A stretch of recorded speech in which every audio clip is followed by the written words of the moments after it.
Hi. Oh my God, I love you so much. You guys are awesome. I hear you every single morning. Hello, ladies. Hello, ladies. I love all of you. Wow, this is amazing. I'm talking to Elvis Duran. The Elvis Duran. Oh, sorry. Elvis Duran in the morning show. So, Danielle, Yes. What I do? you're at the mall and you saw your friend's son's girlfriend with another guy. Let me say that again so people get it straight. You were at the mall minding your own business. And you looked across the way and you saw your friend's son's girlfriend with another guy. And I right away called them and I was like, guess what I see? And so they told me take pictures. And I said, so let me just tell you that I did. What's the matter, Scary? Shut up. So I was playing private investigator because there's issues there to begin with. So and you wanted to nail it in. You wanted to nail it. Yes. So I was like, let me take it. So I took some pictures and Spencer was with me at the time. And he's like, Mom, please never become a private investigator because they can see you over here with your phone. And I'm recording them. And I sat so close to them. And my answer to him was, I really don't give a crap. They shouldn't be doing what they're doing. And if they have a problem, they can come over to me and I'm going to ask them about that other person and say, hey, how's so-and-so doing? And call them out. Right. I said, what's he going to do? What's she going to do? It's a little kid. Okay, Give me a break. well, hold on. So your son was saying that, Mom, you're not a good private investigator. 100%. Because you're like in the middle of they could look right over and see, were you in the food court? Yes, we were in the food court. We were 100% in the food court. And I was sitting there and I had my phone out and I was pretending I was doing something on my phone. And Spencer says to me, Mom, it is so obvious you are not doing something on your phone and that you are recording these kids. And I'm like, I don't care. And he's like, you're really embarrassing. I said, I don't care. Then walk away. Was your friend appreciative? Yes, she was. Like, thank you. And she said she was keeping that for a rainy day. Oh. Because there's some stuff going down now. Yeah. Okay. It's like in the old movies when a politician would be in a meeting and the guy across the table from him would pull out an envelope and pull the photos out and go, well, that's it. Here you are having sex with a donkey. Well, so I wonder what that reveal will be like. I don't know, but it hasn't happened yet. Oh, my God. Oh, my gosh, Danielle. But listen, what's scary? Hold on. I learned a long time ago. What? That never get involved in other people's business, because what could happen is you could cause some kind of strife. Okay. They could break up, chaos could ensue, and then they could get back together, and then you're enemy number one. Let me tell you, I really don't care, because here's the thing: there's so much drama behind the scenes with these two as it is, and the person, not my friend's side of it, has done things that shouldn't have been done. So they should have broken up a long time ago, and they didn't. So this was my proof that, hello. It's your way of breaking them up. Exactly. Hey, I think there is a lesson to be learned for all of us here. If you plan on cheating, don't do it at the food court where Danielle's shopping. Thank you. Okay, so back to this thing, a private investigator. Your son said, maybe you shouldn't do it. Yeah. Maybe there's a better way to stand behind a plant. Yeah. Or maybe wear the plant and walk around as the plant. But I feel like if I'm doing it, I felt, I mean, am I wrong? I felt like if I'm doing it right in front of your face, right? You're less likely to think I'm doing it, because why would I do it right in front of your face? Like, I whipped that phone out and I was like, I don't care. You're saying it was too obvious, Yeah. so they wouldn't notice it. Right. That's what I thought. And I don't think they noticed. Spencer's like all up and calm down, Mom. But I whatever. think that's hilarious. Danielle. I love it. I just hope that your sound was on, so as you were taking pictures, it was the camera. It was not. It was on silence. Damn. Yeah. Of course. And I sent that right over. Yeah.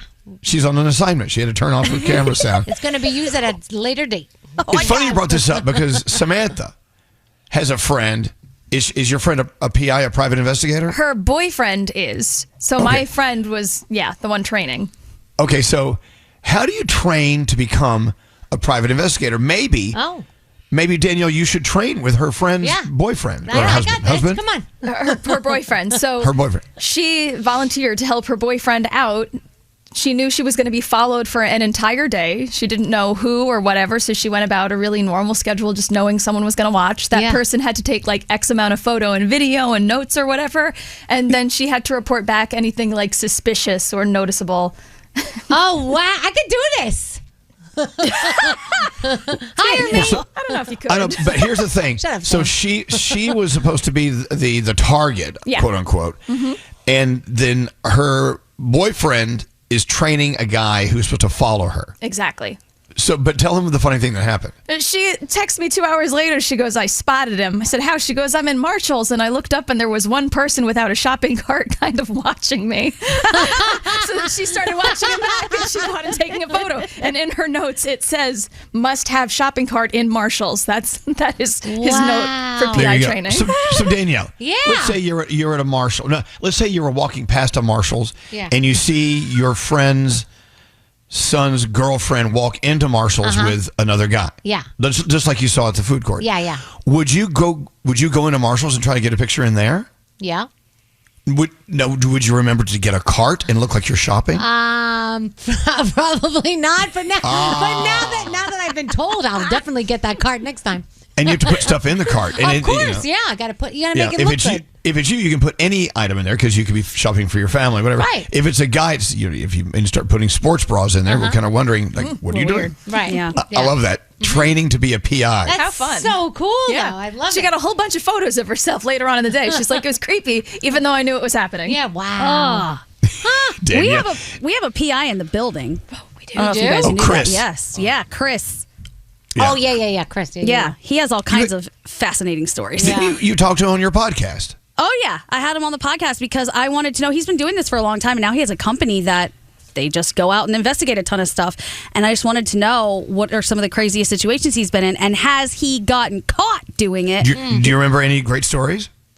Oh, yeah. He was talking about, I can't give the specifics because he didn't give them either, but some celebrities that he's had to follow around who have done some really shady stuff that he's busted. Some couples, he said it's typically couples. It's a woman wanting to know if the man is cheating, and almost always the answer is yes. Oh, okay. No. So she had the intuition. She hired a PI to follow, and she's it's confirmed. Yes. And he said he actually had a really good time doing one of them because following this couple around, he said they had the greatest date. They went to a good restaurant, so he got to eat good food. Then they went to a concert he wanted to be part of, so he got to go to that concert. All the while, he's tailing these people, taking pictures the whole time to send back to the other one. Yeah. Now, was he ever caught?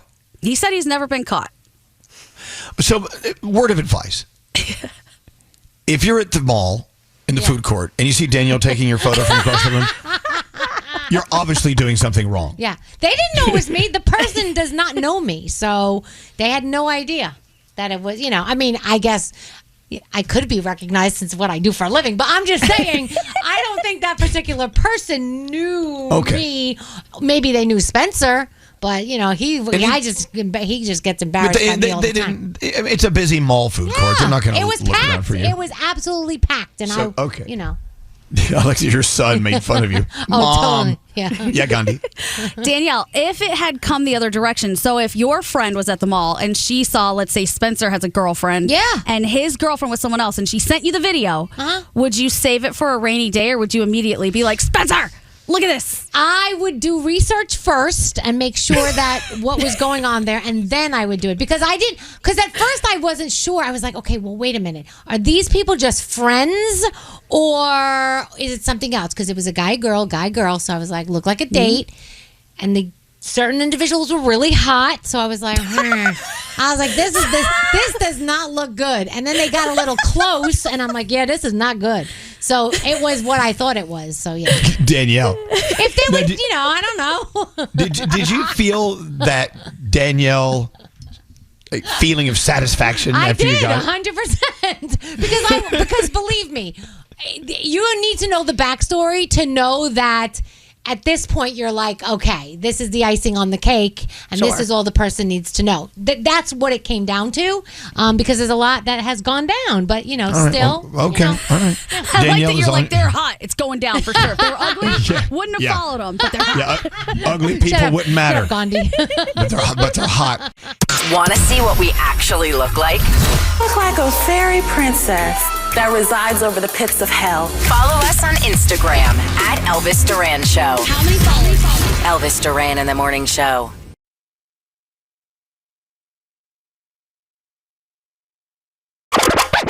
They wake wakes me up. I like the morning show. Oh my God, are we on? Yeah, we're live. Elvis Duran in the morning show.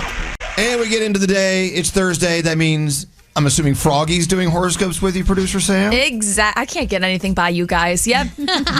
Horoscope Froggy. Yeah. Here we go. What's going on? All right, here we go. If you celebrate a birthday today, you're celebrating with Tom Cruise and Olivia Munn. Happy birthday. Capricorn, some days you won't feel brave, and that's okay. Show up despite the fears. Your day's a 5. Aquarius, rejection happens, but it could be a bigger reflection on them than on you. Your day's a 6. Pisces, let your past be a lesson, not a label. Let yourself off the hook for something that you've done. Your day's a 7. Ooh, Aries, you're never too old, too late, or too far behind. Start to correct your course today. Your day's a 7. Taurus, you're allowed to want more, and anyone who tells you not to isn't a true ally. Your day's a 6. Hey, Gemini, someone has a lot on their plate, but will always make room for you. Rely on the love in your life. Your day's a 9. Cancer, you're doing more work than you're seeing rewards. Sometimes it starts out slow, but goals will come. Your day is an 8. Ooh, Leo, you've been craving some playfulness. Today, plan to do something you once enjoyed but seldom make time for. Your day's an 8. Virgo, it's not bad to be self-indulgent. You should be your biggest fan. Celebrate appropriately. Your day's a 10. Libra, living in the moment does not come naturally, so practice taking in what's right in front of you. Your day's an 8. Scorpio, you feel stuck. Is this a temporary slump, or do you need actionable transformation? Your day's a 9. And finally, Sagittarius, nostalgia is a great tool to bring you back to what you once loved. Your day's a 9, and those are your Thursday morning horoscopes. Nate wants to talk about robots. Yeah. So did you? They freak me out. Have you guys been to I think it's Stop and Shop, and they have that robot that prowls the aisles? I tell you, when I see it coming, I go the other way. I don't want to have anything to do with these robots. Me too. That thing freaks me out, and then it has that voice, clean up in aisle 7. And I'm like, I think this is just too close to Terminator, if you ask Gandhi, me. have you been anywhere that have these robots? No, the only robots I've seen have been in like a hotel in Vegas, the little one that brings you your food and kind of like tries to direct you to your room. That guy's cute. I don't run from him, but these apparently terror bots in the grocery store are different. They are. Danielle ran into a room service robot at a hotel, and it didn't quite work. So it was in the hallway, and it was trying to get into the elevator, and it just couldn't get in. So I'm like, well, obviously it's supposed to be bringing whatever this is to someone. So I went behind the robot, and I started pushing it, trying to get it into the elevator. That was nice. Yeah, but it wasn't working. So I said, well, I don't know what you want me to do. I said, come on in. And I was talking to it like it was actually a human. I'm like, okay, you can come in. I love how you helped out a robot that one day will turn around and shoot you in the head. Right, exactly. So Amazon has released this personal robot for your house. It's like $1,000, right? Mm-hmm. It will go troll through your house to make sure everything's fine and no one's there's no intruder there. It'll go check the oven to make sure it's not left on. I don't know. I don't know if I'm ready for the robot in the house. Okay, but if it is left on, does this robot shut it off, or does it just tell you, hey, you left your oven on, and then stress you out more? I don't know. Froggy, have you checked it out? Do we know more about it? No, I saw the same thing. It was like $1,000. My issue was my dogs. I don't know that my dogs are going to be very welcoming to a robot in the house when nobody's home. That's not going to go well. But more and more of these robots are showing up. People are checking in, saying that if they're in the hospital, sometimes robots roll by with their medication and whatever. It's just I don't know. That makes me nervous. If a robot gives the wrong meds to somebody just because it's a robot, I don't know. Yeah. Well, so what we're talking about here is us, on the eve of a world of robots, and eventually we'll go. Remember that conversation we had about how much we hated robots? Yep. And by then we'll all be living with them and having sex with them and all sorts of things. Right. I don't know. For me now, that part might not be so bad. Sometimes sometimes we feel like we do. Pardon me. Are you a robot by chance? But yeah, I'm like Nate. If I see one coming down the aisle, I'm going to another aisle. You run away from it? Yeah. The ones at the grocery store, what are they trolling the aisles for? Just like a mess or a cleanup, or what are they trying to direct you somewhere? They sometimes have coupons for the items that they're rolling by. I don't know, Scotty, you're the grocery store king. What do they do? Yes, in Giant and Stop and Shop stores, they are there to detect spills so people don't fall, and they call for a cleanup. That's all they're for, and their name is Marty. But it's so sad because I've seen it. Their name is Marty. I've seen it in front of the spill, and it just stands there going, clean up in aisle 7. And So it just stands they don't there. clean it. They It's don't not- clean it. Nope. It'd be better to have one of those Rokus or whatever they're called. I don't know. What are they Roomba. called? The Roombas. Roomba. A Roomba will at least clean up. I know. Marty Why the would they have robot- a human? Marty does nothing. Talk to Jeff on line 23. He's familiar with Marty, the ShopRite robot. Hi, Jeff. Hey, good morning. How are you guys? We're great. Now, does Marty do something other than just stand there and bitch and moan about a spill on the floor? No, actually, he does absolutely. It's actually a she. It's called Marty, but it's a female's voice. I did not know. I didn't know. We had, we had gender here. We had pronouns. It actually doesn't literally do anything. It scours the aisles, and it detects any debris or anything in the aisle, and then just sends a page over the loudspeaker for a human to then go over and clean it up. Oh. See, Marty's definitely a guy. That's a guy move. If Marty was really a girl, the girl would clean it up. They cost several $1,000s per store, and no one thought to put, like you said, a Roomba on the bottom to at least pick up the small stuff. Wow. Just stands there screaming for help. Okay, so of course we're talking about the voice of Marty because I really can understand or grasp the concept of a robot being male or female. I don't know how do you pick it up and look under its tail? Like, it's a girl. Oh. All right, well, thank you, Jeff, and tell Marty we said hi. Will do. Thanks so much, guys. Thank you. One more call from line 20. It's Alyssa. So your grocery store chain is Giant, and do they have Marty the robot or a different name? Do we know? It's Marty, and it's got these giant googly eyes, and it is just freaky. Do you stay alone on an aisle with Marty the robot, or do you rush along to another aisle? Oh, no. I give Marty a good 6 feet perimeter because it just freaks me out. Yeah. Wow. All right, Marty. They're saying that Marty does bring in quite a savings per year. I don't know how they calculate it, but I don't know.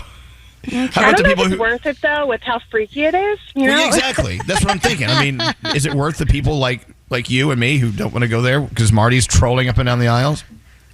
Just yelling for help, not even doing anything. Yeah. I'd be like, Marty, go get me some Raisin Bran. Go. Anyway, thank you for listening, Alyssa, and have a great day, okay? Awesome. Thank you. The Mercedes-Benz Interview Lounge. Lizzo! I love how this is not an interview. I know. Just stream of consciousness. Okay, all the people Lizzo. who are in their cars listening to the radio, I'm so sorry. No. The Mercedes-Benz Dream Days are back with offers on vehicles like the 2025 E-Class, CLE Coupe, C-Class, and EQE Sedan. Hurry in now through July 31st. Visit your local authorized dealer or learn more at mbusa.com/dream. Elvis Duran in the Morning Show.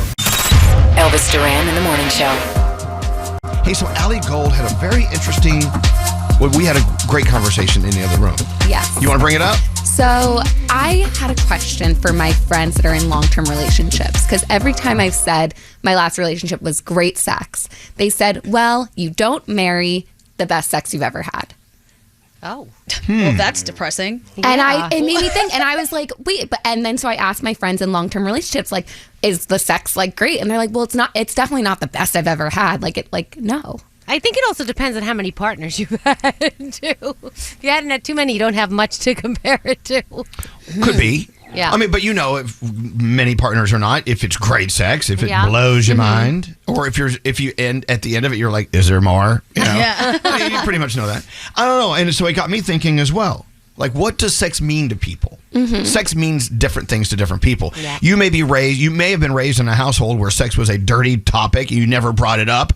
And so maybe you were addicted to porn at one point, and now your expectation is that's what it's supposed to be. So you think that's what great sex is, and it's not.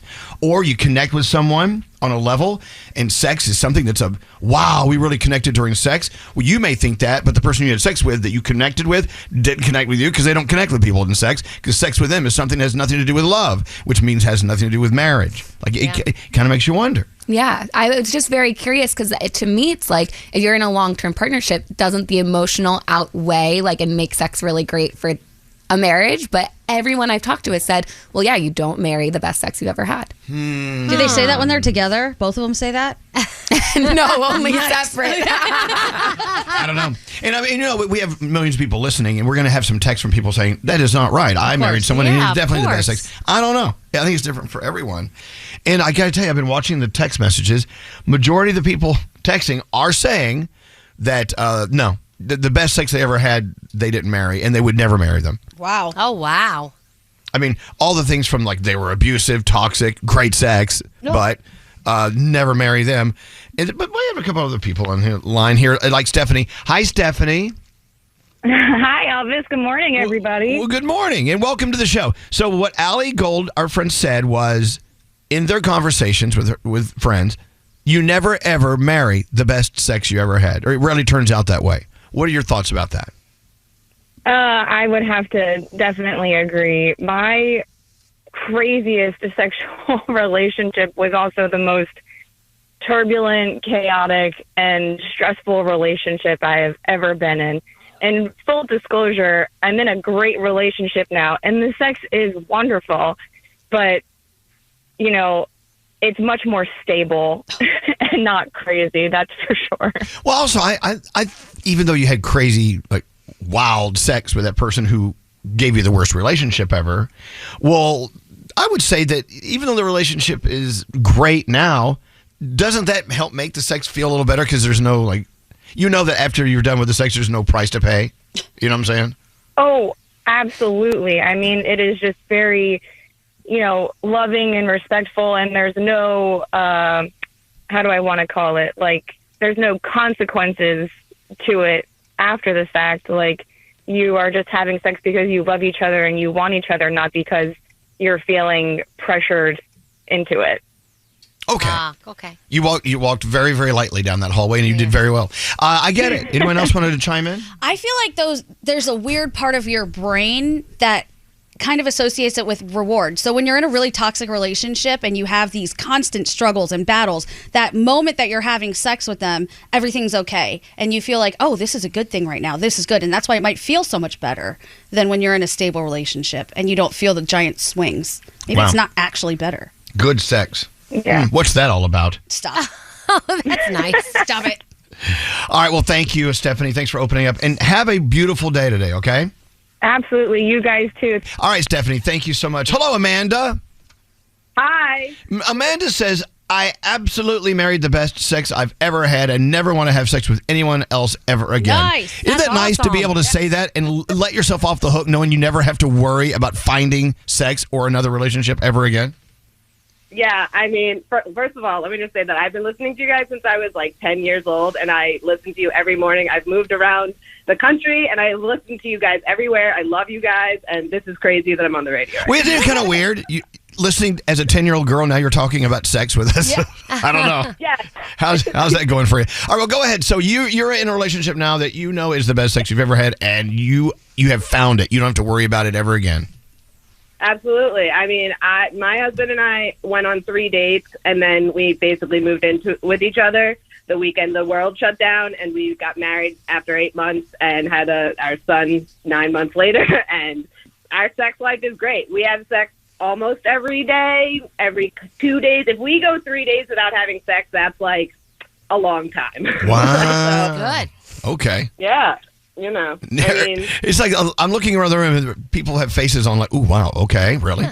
3 days is way too much, way too far to go without it. Okay, Amanda, thank you, and I'm happy for you. I'm happy to know that someone's having great sex. Everybody should be having great sex. You're right. Of course. Absolutely. And Nate has great sex every day with himself. At his station. At his sex station. All right, thank you, Amanda. Thanks for listening to us since you were 10 years old. I love that. Finally, Jessica, you and your husband, not the best sex, but it's the best relationship, and you love him, and you're totally fine with it, right? Oh, yeah. I mean, same as the last girl. We dated for about 8 months, got married, and we're very happy. We just, we do it. We connect. Everything's great, even though it's not the best. So it's okay. Okay. Did you listen to this show? Yeah, right? You're going to have some questions. That's what matters. Yeah, exactly. There are things that matter more than the sex, right? I mean, yeah. Okay, but Jessica, does he know it's not the best sex you've ever had? Have you had that conversation? Say, it's okay. Yeah. Oh. Whoa. How'd that go? Wait, what did you say to him? I mean, when we're doing it and stuff, and he can probably tell that I'm not always like 100% into it. Right. He tries, but he knows that he is not the best, which is, perfectly fine for both of us. So, you're going through the motions. Oh. Yeah. All right. Okay. Well, look, but you're connecting. You're with someone you love very much. I would happily rather have that over great sex any day of the year. Sorry. Oh, yeah. Yeah, me too. All right. Jessica, thank you. Go have a great day. And thanks for listening to us. Bye-bye. Yes. Is anyone going to say something? Nate, I don't know. Nate can't breathe. Why? Poor guy. I'm sorry. Everybody was thinking it. The poor guy. What do you mean, poor guy? Jessica's a lovely woman, but that poor guy. What poor guy? What? He's been put on blast right now. Well, we are.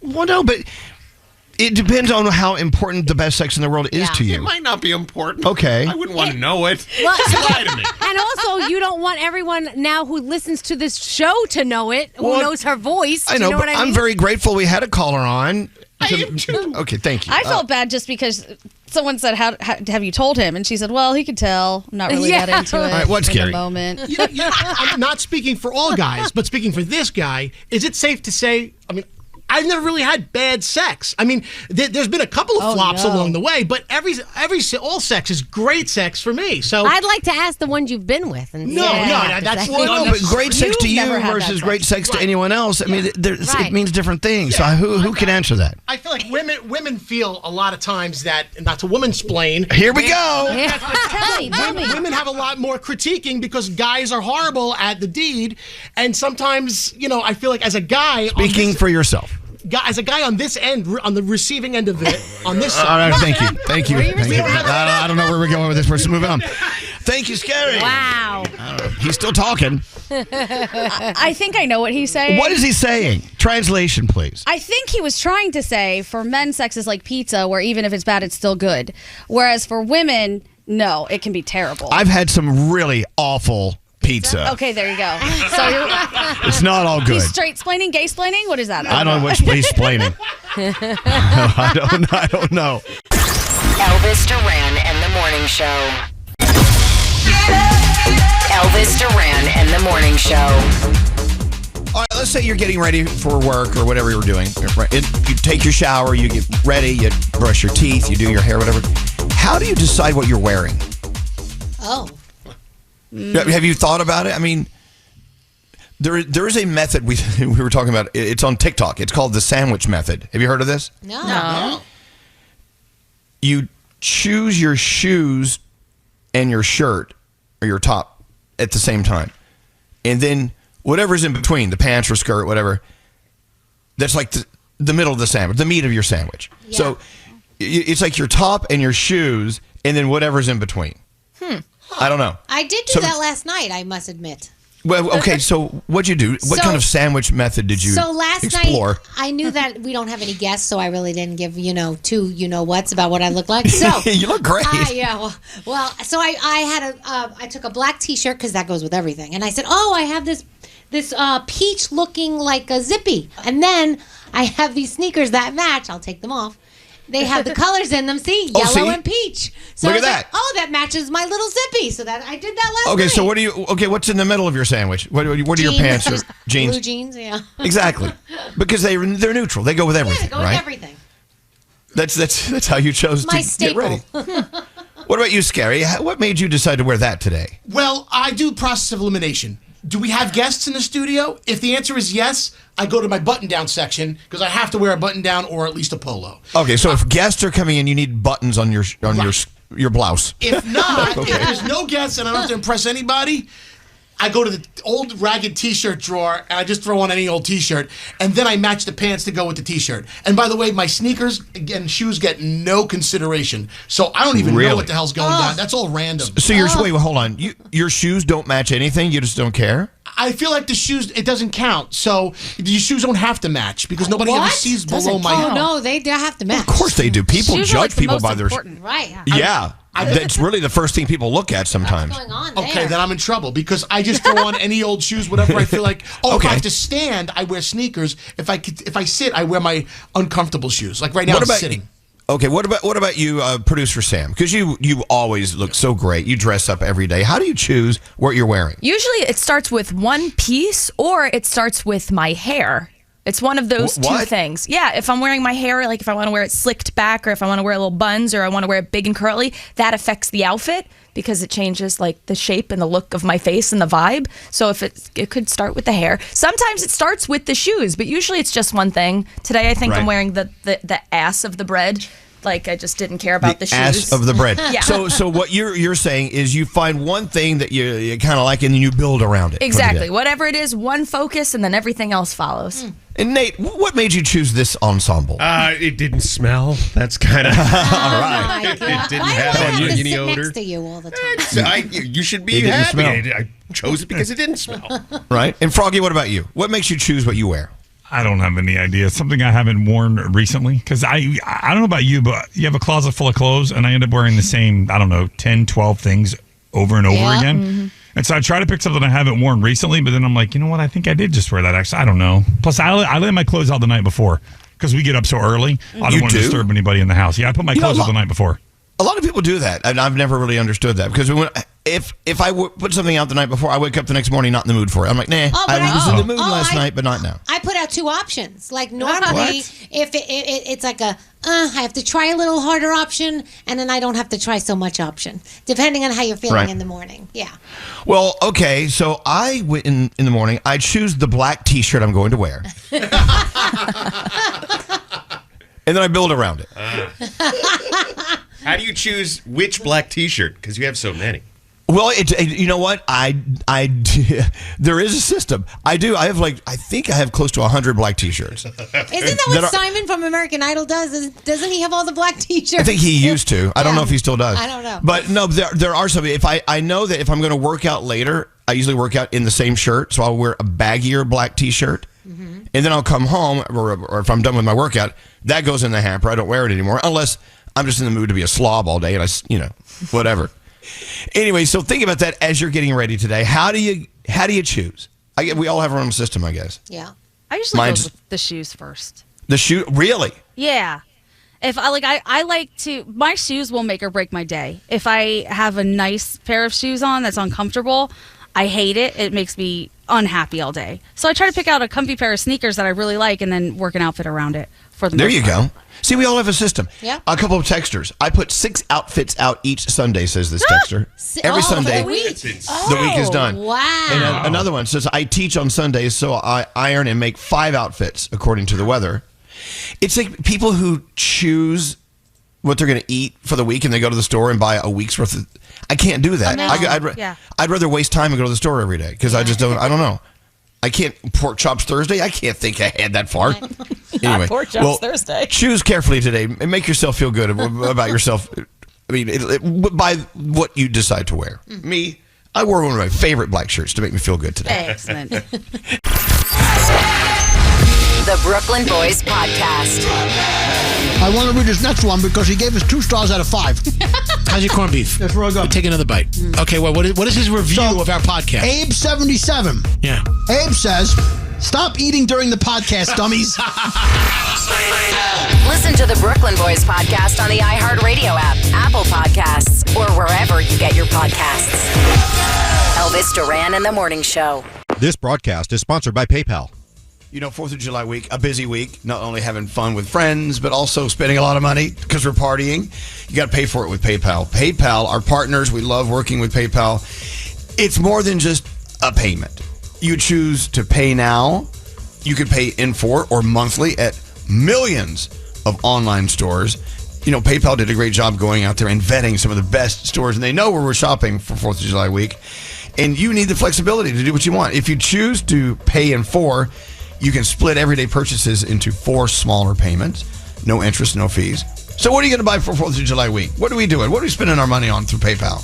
I think fireworks and also a fire extinguisher. That'd be a good idea. Yeah. Yes, ointment for burns. Yes, for sure. The first aid kit. And we got to pay for, meat that we're going to burn on the grill. Yes. The carcinogens and everything.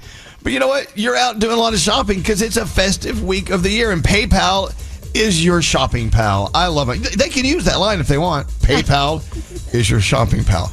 And you have that flexibility and more savings, like the PayPal debit card. You earn 5% cash back on up to $1,000 spent in the monthly category that you choose, like apparel or restaurants. 5% cash back on, let's say, s'mores, hot dogs. It's a celebration.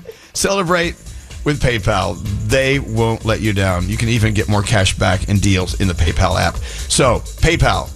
And now Scotty B to wrap it all up. Pay in 4 is subject to approval. Eligibility varies. Learn more at paypal.com/buy now, pay later. PayPal debit card terms and cash back limits apply. Redeem points for cash and other options. The PayPal debit MasterCard is issued by the Bancorp Bank N.A. pursuant to license by MasterCard International Incorporated. See terms at paypal.com/rewardspal. This is Elvis Duran in the Morning Show. Scary as a thought. What's that? Yeah, over the weekend we went to a wedding of some friends of ours, and as it turns out, one of the guys who's a big wig corporate suit in our company moonlights as a DJ, and he crushed it. He was the DJ for the night, our friend Ray Tejeda, and he was an MC and a DJ. So my question is, what do you do that nobody knows about? Are you moonlighting as something else, as someone else, in another job? OnlyFans. I mean, yeah, that's the obvious. OnlyFans for extra cash, for spending money. I want to do a topic. I don't know. Well, okay, so Scary, we'll go to you first. What do you have on the side that we don't know about? I don't have any side hustle, but you know that there's some teachers or nurses out there doing other things, or maybe you could be, but whatever it is, maybe people don't know about it, but you do 2, 3, 4 jobs. I mean, it takes a lot to earn a living and, make ends meet these days. People are doing things they're not talking about. Okay. And we love a good side hustle, but I like it even better if no one knows about it. Yeah, exactly. I mean, it doesn't mean it has to be a salacious, nasty thing. It could be just something you just don't want to share with anyone. It's your thing. Exactly. You want it on your own. All right. Text us now, 55100. What are you doing on the side that no one knows about? Okay. This could get fun. I want to hear from you now. Text us at 55100. Tell you what, let's go to line 18. It's our friend Tesla. Hey, Tesla, how you doing? Hi, I'm good. How are you? Doing well. So you're a teacher by day, right? Yes. Yep. Yeah. What do you teach? I'm a high school English teacher. Oh, okay. And so what do you do on the side? So on the side, I write spicy romance novels. How cool is that? Wow. So when you say spicy, we're talking like not safe for work spicy? Oh, yeah, like 3 or 4 chili pepper spice. Oh, wow. Is the word loins used a lot? I try to avoid it, but maybe once. I don't know. Loins. Is loins a sexy word? When I think of loins, I think of pork. Totally. I don't know. I think it's just one of those words that's used solely in spicy romance novels, never in real life. Wow. This is excellent, though. I mean, you have to have quite the vivid imagination. And I'm assuming a little bit of a sex drive as well. I don't know, but are they more on the romance side or on the get down and get funky, get loose side? I try to do a little bit of both. I'm a hopeless romantic, so I think why choose? Can't you have both?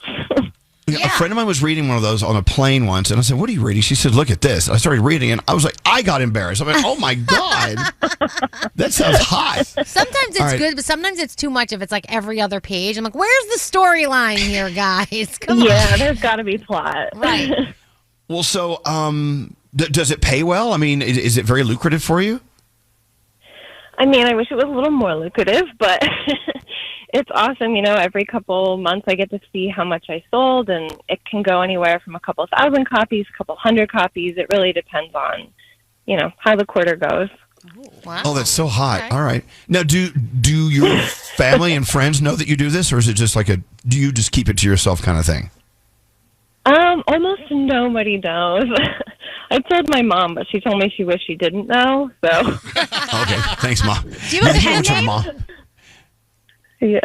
What'd you say? Do you have a pen name? Like another name? So Tesla Storm is my pen name. Okay, hold on. Let me write this down. Hold on. Tesla Storm. Storm. Nice. Tesla. Yes, Tesla Okay. Storm, because the books are electrifying. Oh, look at you. Yeah, Nate, what's up? I found a passage from a book. It's pretty steamy. Can you read it? He kissed a path along her jaw and then worked his way down her stomach, pushing her tank top up. She lifted her shoulders and pulled it off. Oh, my goodness. His beard tickled her, raising goosebumps on her heated flesh as he trailed his tongue around a nipple. Ooh. Wow. Oh. Hey, I like so the names Tesla- of the titles, too. Denying the Alpha. Oh, thank you. Denying the Alpha? Yeah, $1 billion love. Salt and blood. So, does anyone do romance novels for, like, older people? Like, he Honestly, they pushed- do. So they call them different names, but there's such a thing as like a May-December romance, which has to do Right. with age gap. You know, May being Here's the- one right here. Listen to this passage. He slowly pushed her depends to the right. Dear God. Maybe this is the demographic I need to break in. Wait, she left his teeth on the dresser. So seductive. See, it takes imagination. All right, Tesla Storm, it's an honor meeting you. We love your side hustle, and we'll keep it to us, just between us. All right. Awesome. Thank you so much, All right. you too. Thank you. Line 19 is Kristen. Hello, Kristen. Hi. Hi. I saw your text come through. I love this. So Kristen is a pre-K teacher, and her side job, she's an NCAA women's basketball official. How cool is that? That's so cool. Who has questions? I am, yeah. Why do you keep it a secret? It's not really a secret. Most people know that I do it, but it's my side job. That's so. How long does it take to get to that position? It really depends on, I guess, the effort that you put in to learn the rules and practice and like work your way up, pretty much. Oh, did you play basketball? I did, yeah. Okay. Wow. Now, how is it when you make a call and everyone starts yelling at you and hating you? I mean, does it get kind of hairy sometimes? It can, yeah. That's, I guess, the life of a referee in any sport. Unfortunately, people have their opinions and don't always agree with the rules or the calls. Ooh, do you ever get death threats, or on the flip side, do people try to bribe you? No death threats, but people will joke like before the game and try and, be friendly and say, hey, like you're on our side, right? But we pretty much have to remain unbiased to anybody. Right. All right. Well, look, thanks for sharing with us. I mean, is this something you want to do forever? Are you loving it? Do you think even after you stop teaching, you'll continue as a game official? If I'm physically able, yeah. I've been doing it for about 15 years now. So it's something that I enjoy. I love being around the sport, and the people I work with are great. Wow. I love it. All right, cool. Listen, thanks for sharing that with us. And wait till you hear the next call. This is going to be kind of crazy. Have a good one. Thanks you. Thanks. Hey, line 17 is Tony. Are you ready for this? Hey, Tony. Hi, guys. Good morning. Before we talk about what you do on the side, how are you feeling today? I'm feeling wonderful. And Okay. you? Very well. Maybe thanks to you. So, Tony, tell everyone what you do on the side. Well, my side hustle is I sign up for long-term clinical trials. Oh. Okay. Can you give us an example of what that could mean? Yeah. And right now I am more than halfway through a 2-year study on an RSV vaccine. Oh. Okay. And I can't really say what pharmaceutical company it is for, because I think that might be part of my contract. But but it's pretty cool because once a month, I got an initial $200 sign-in bonus. Once a month, I have a $50 stipend for a call that lasts about 30 seconds for like a check-in, and then twice a year, an in-person check-in for $100. Now, have you ever felt any side effects that you have to report back and go, "Hey, yo, I'm growing a penis out of my forehead. Maybe you need to, maybe you need to come take a look." Yeah. Well, if that would happen, then I would have a different side hustle. But Wait, how many? Can I ask how many of these you've done? This is my second one, and but this one was personal for me because I signed up because 2 of my 3 children had RSV when they were little babies. Okay. Oh, okay. And I know people, both very young and elderly, that have suffered from RSV. Okay. So I signed up for it kind of for personal reasons, but I did have a side effect because right in the beginning, it's a double blind, which means nobody knows what kind of shot you're getting. And literally the day after I got the shot, I went to get up out of bed to go to work, and the room was spinning. I couldn't get up. Okay. I couldn't stand up straight. Wow. Okay. There you go. But I don't know. Look, I guess, a little thank you is appropriate for what you're doing. I mean, you could be saving lives, Yeah. I think that's a cool thing. I hope Amazing. so. I hope the vaccine gets approved, and I hope it does help to save, some people's pain and suffering in the future. Wow. Excellent. Well, all right, cool. Tony, thanks for listening, and good luck with that new appendage growing out of your forehead. Oh my God. I don't know. I like that. That could be a different side hustle. I got one more. Duncan on line 16, a pre-K teacher during the school year. Have you noticed a little pattern here? A lot of teachers have side hustles because, well, either they just love the extra work or they're severely underpaid. Right. Just saying. Duncan, how you doing? Hey, guys. How's it going? We're doing okay. So, a pre-K teacher during the school year, what do you do during the summer? I hit the road as a musician. Oh, cool. Oh, really? Fun. Some of my friends, several years ago, like 2015, 2016, we decided that we really liked playing music together, and we just dove right into it, and it picked up. Things got pretty busy during the summer, and we hit a lot of festivals. We're not too big, we're just, but in West Virginia, where I'm from, we've gone all over the state, and sometimes it's really funny because I'm a pre-K teacher, so I work with primarily 4 and 5-year-olds, and a couple times I'll catch myself asking the guys if they have to go to the potty before we hit the stage. Very good. That's so cool. I'll leave the classroom, and then I'll go talk to my 30-year-old friends, like 5-year-olds. Well, I feel like we do that here in this room every day. But that's so cool. I mean, but you're on the road. I mean, how many days are you out of your own bed at home when you're on the road as a musician? Right. So sometimes we'll have a couple weeks off, but whenever it gets busy, I'm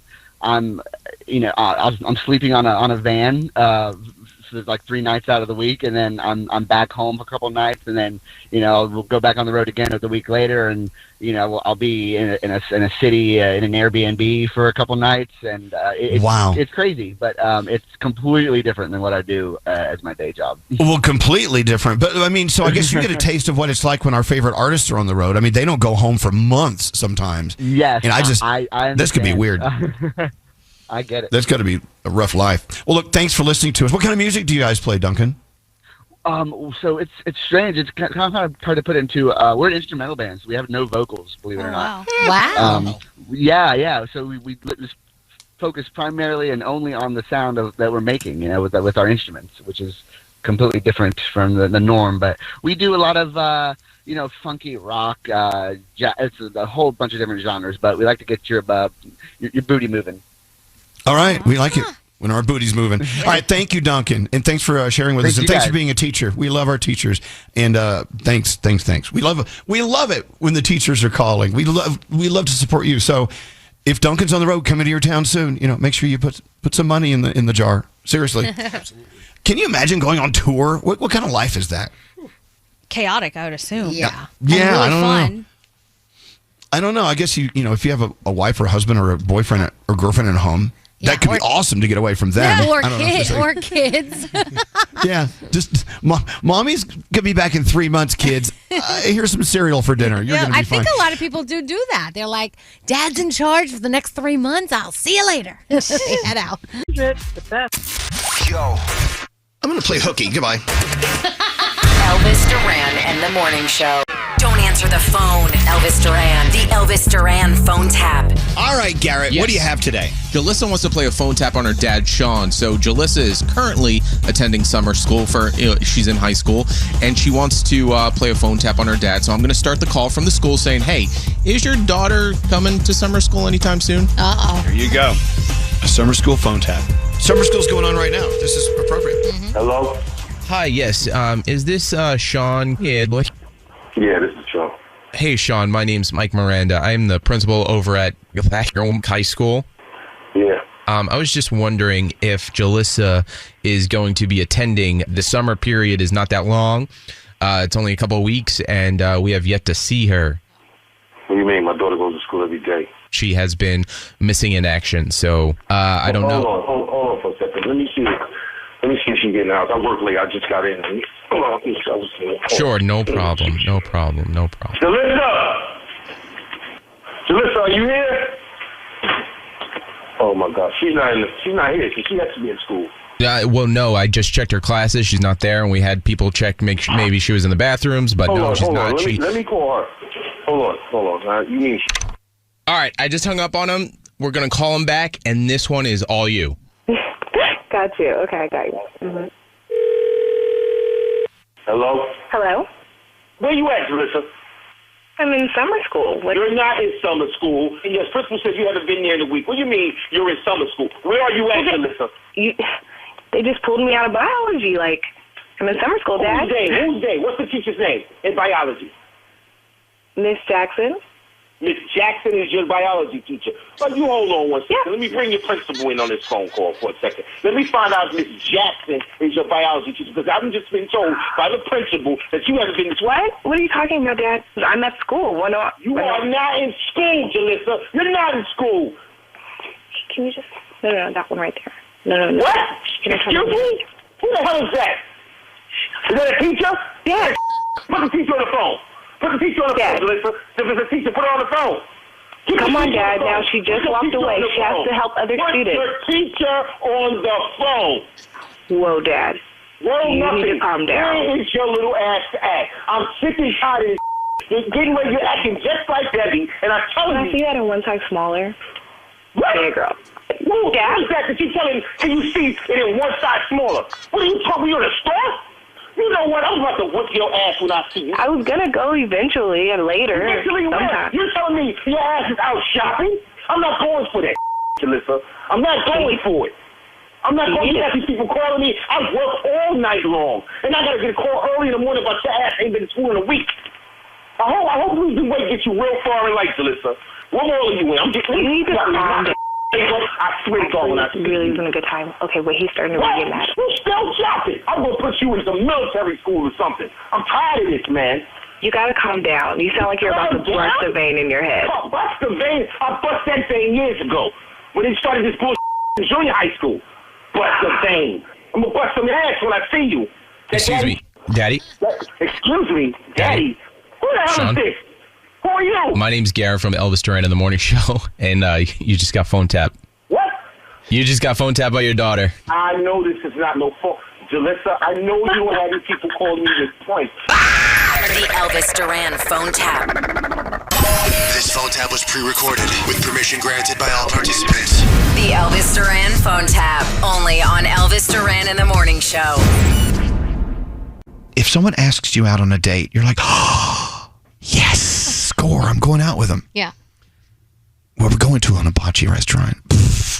I would be okay. I love hibachi. Well, no, I love hibachi, but if it's your first date... Yeah, don't do it there. And you can't communicate. You know what? I think it's a good idea. You know why? Because you can see if he can hang with other people that he doesn't know, and you see how he acts in that situation. I don't even know what sign you are. Take me to a restaurant. We're going to ask you who you voted for. Oh, no, don't ask me that. Don't ask anybody that. Another bad date, Chinese buffet. Oh, don't do it. Yeah. Don't do it. Oh. Okay, other bad date places, first dates. Movies. I don't think movies is a good first date. Right. You can't talk. Motels. Yeah, not good. Hello, Kim. Hello, Elvis. How's it hanging? Hey, it's going good. It's going good. So I'm sitting here listening to you guys and wondering, So whenever I go to Hibachi Grills and they start throwing the shrimp, I think I purposefully don't catch it because I'm terrified I'm going to catch it and it's going to go straight down my throat and I'm going to choke. What, you duck under the table? What do you do? I think I kind of like tilt my head and let it like purposefully hit me in the face. You do. I would love to be there for that. Oh, Kim, it's a date. You and I, we're going to Benihana. Yes, I would love that. I would love that. I'm going to tell the chef, throw it right at her, man. Bam! Get her good. Get that shrimp to stick in her nose hole. Oh, my gosh. All right. Well, no, I guess, look, I'm the same way. I was awful in Little League as a kid. When I saw that ball coming toward my face, I just let it hit it. Oh, yeah. They were slapping balls on my face all the time. They still are. They still do. But the thing is I know. I'm terrified. I can't catch. Yeah. Especially with my mouth. Kim, thank you for listening to us. Well, Elvis, really quick, I also wanted to tell you, so my husband is in law enforcement, and so I just wanted to thank you and everybody else on the show for always showing your love and support for everybody in law enforcement. It means so much to us. Without doubt. Yeah. Seriously, we come in here and talk about throwing shrimp in people's faces. They're out there putting their lives on the line. This is so insignificant. Yeah. That's it. I quit. No, it's not. It's so much. We listen to it separately and then get to talk about your show together. So we love it. Please tell your husband we said hello and thank you. And thank you because you know what? You're in it too. You know what? You're the husbands and wives and partners and families of people in law enforcement. You are serving as well. And so thank you so much. Yes, thank you guys. Have a good one. You too. Thank you. Where's Lindsay? 21. Oh my gosh, she's been on hold all this time? Lindsay. Hi. Lindsay, I feel awful. Are you crying because I kept you on hold for so long? No, I'm just very excited to be on the air. We're going to switch gears. Okay. So Lindsay is, 26 years old? Yeah. And you're moving back in with your parents? Yeah, I think so. First of all, I got to say I'm jealous. I wish my parents were still with us. Yeah. I'm ready to move back. I know. My mom's been staying with me for like 3 or 4 days, and I told her to move in. I said, could you just move in here, please? But Lindsay, every story is different. Let me hear yours. Why are you moving back in with your parents at 26 years old? So I have a lot of student loan debt, and if I move in with my parents, I can use the money I'm spending on rent to pay student debt faster. So you can pay off your loans faster, is what she I say said. it's a good idea to me. So- Sounds good. Does anyone object to this? Nope. Does anyone think this is... Do any of your friends give you hell because you're moving back in with your mom and dad? Yeah, a lot of my friends tell me that my sex life will go away. Okay. Whoa, no. I had lots of sex in my parents' house. Okay, let's not do I mean, it was even in their bed, but that's when they were out of town. Oh my God, Lindsay, don't do that. Don't do that. I probably won't do that. But Lindsay, now, do you have the relationship with your parents which will allow you to maybe spend some nights away from the house and they'll be okay with that? Yeah, I could do that. They probably wouldn't notice, to be honest. They go away pretty frequently. Yeah, and I mean, you are 26. I would think at 26 they'd be like, the rules are a little less crazy and strict. But there will still and be I have rules. girlfriends all over the place that I can go stay with them, and they wouldn't even question it. Yeah. Right. Now, speaking of rules, have you and your parents discussed the rules that will still be in play when you move back in? No, we have not yet. Do you think that's going to come up? I hope not. No, at 26 you're going to give your kid rules? I mean, there's no curfew or anything. Well, I don't know, but I hope not. if anyone's living in your house, there needs to be understanding. Like roommates at college have rules, and like. Well, maybe she can contribute to like the food in the fridge and help with the laundry and stuff like that. I mean, those kind of rules. You mean?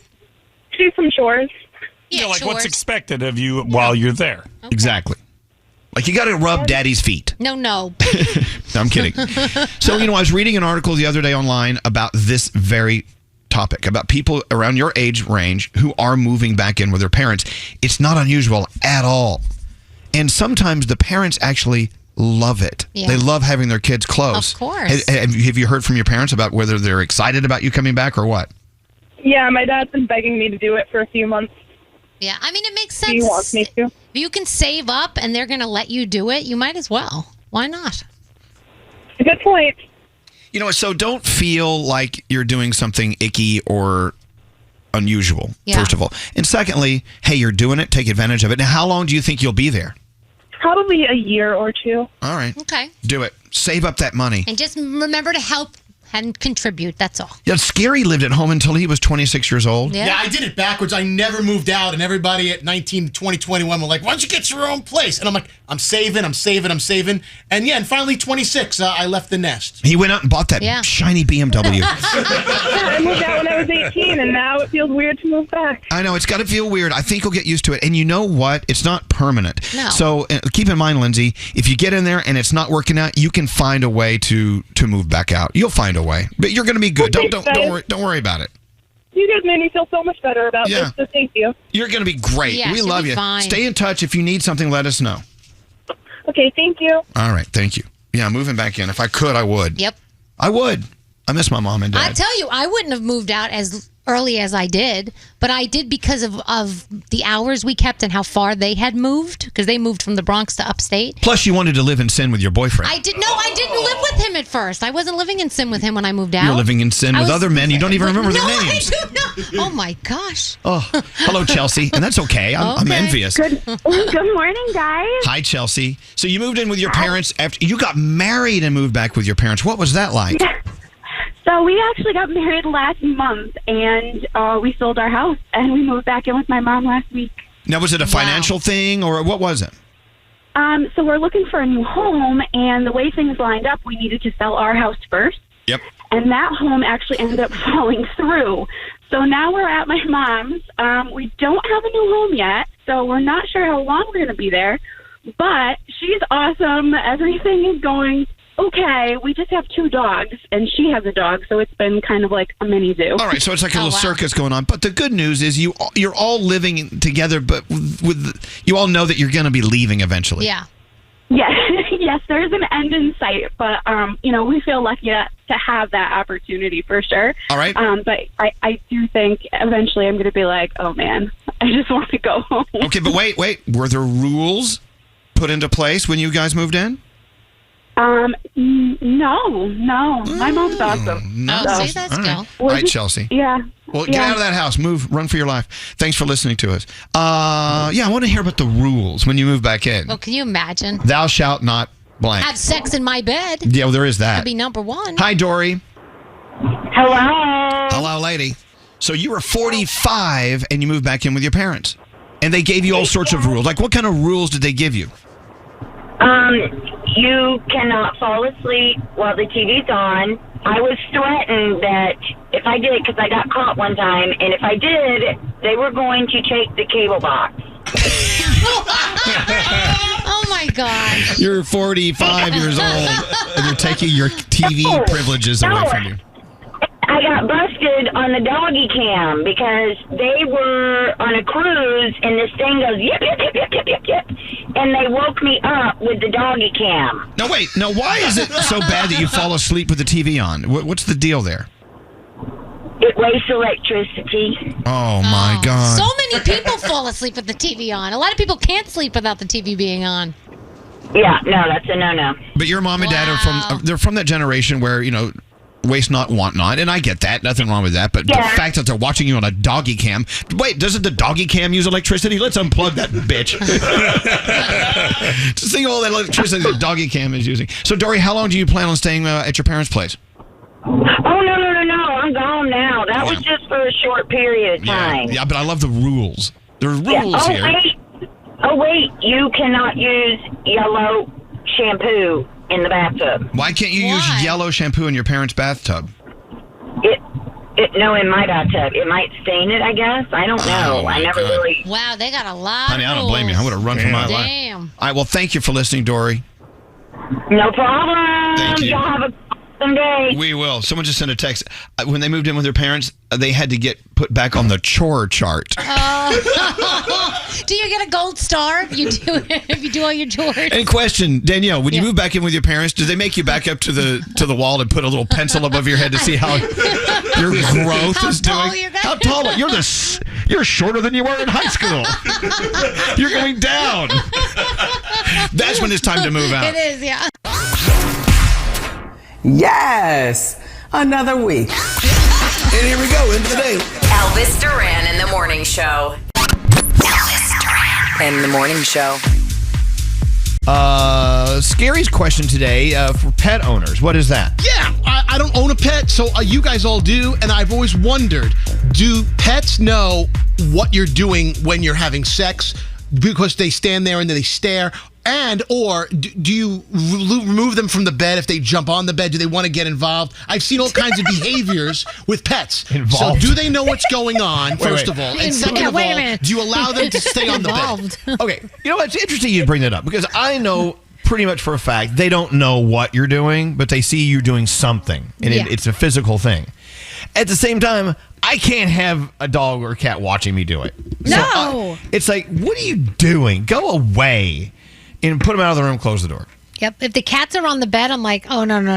They're like, look like they're like in a trance. They'll just sit there and they'll like stare at you. So they do know what's up. I think they know something. I kind of think they do sometimes too, or at least they know that there's something abnormal happening because my dog used to get really upset at my boyfriend. I think he thought he was like hurting me and he'd start to like cry and like nip at him. Right. Like, get off. No. Yeah, I don't think they understand the concept of sex, but they do understand They understand the concept of two people like wrestling around and someone's hurting someone. I don't know. What do you mean you don't know, Frog? Well, so I have two dogs. So one dog leaves the room. Like he does not want to be in there. If it starts and he's in there, he's like, oh, you hear him leave. The other dog, Rex, the little black Cocker Spaniel, he sits on the side of the bed. And the moment heats up, he starts panting. It's like he's involved. I'm like, you got to go. You got to get out of here. You got to go. And I'll yell at him. Get out. Get out, leave, get out. Lisa's like, don't yell at him. It's weird. Yeah, screaming that in the middle of sex is just a downer. Get out! Get out! Bad dog. Where were we? You can't get where I need to go with the dog panting on the side of the bed. I'm like, no. Well, I don't know. You know, they see something happening and no one seems to be getting hurt or anything. Yeah. So what are you doing to my mom up there? Let's watch the show. You know. Oh my God. So in answer to your question, Scary, you know, I don't know. I don't think a lot of us like the pets watching. Well, and why did you ask? Because you don't have a pet. Right. Well, no, I've seen... And you don't have sex. Well, that's... I'm fascinated by this because for pet owners, because you guys all have pets. If I'm looking at the screen here on the Zoom room, you all have dogs and cats, and I'm like, how is that? Because I started thinking about you guys having sex one day, and then I started thinking about... Whoa, who? Why? All of you guys. I always thinking about you guys having sex. What? But then I was wondering about... No, stop it. Scary. Stop it right now. Flush that out of your head. More questions Oh my God. What We're going to have you kidnapped and deprogrammed. We all picture our coworkers doing it. No, we don't. No, we don't. No, we don't. Well, speak for yourself. I've never pictured Danielle or Gandhi or Elvis I've never. Scary, you've actually pictured what each one of us look like having sex? Yes, and that's where the dog and cat came in. I'm like, oh my God, they all have pets. So there's that added layer of do their pets watch and do they know what's up? This is turning into a whole different conversation. Yes, Gandhi. I have a lot of follow-up questions for Scary. I don't know if we should get into it, but Scary, if you're talking about my current pet, my chameleon couldn't give a crap what goes on in the house. He just wants his crickets, and then that's it. Oh, I'm not talking about the chameleon or the bearded dragon. For Danielle, I'm talking about dogs and cats. My thoughts are that this is just creepy McCreepster. That's all. Yeah, it is. We got to move on. Picture the most Scary. I'm not going to say. No. I want to know who. Now you have to I want to know who. Gandhi. Yeah, I knew that was the answer. I'm sorry. Only because she's very colorful and she's illustrated, and I see, She's illustrated. Yeah, she paints the picture a lot. She's the most forthright about it off the air. All right, I got calls to go to here. You sit over there. Sit over there and stop thinking about us. Sorry. Think about your grandmother. Amanda, line 7. Scary. Hey, Amanda. Hi, guys. Hi. Hey, guys. What's your Morning. dog? Well, good morning. What's your dog's name? Tobin.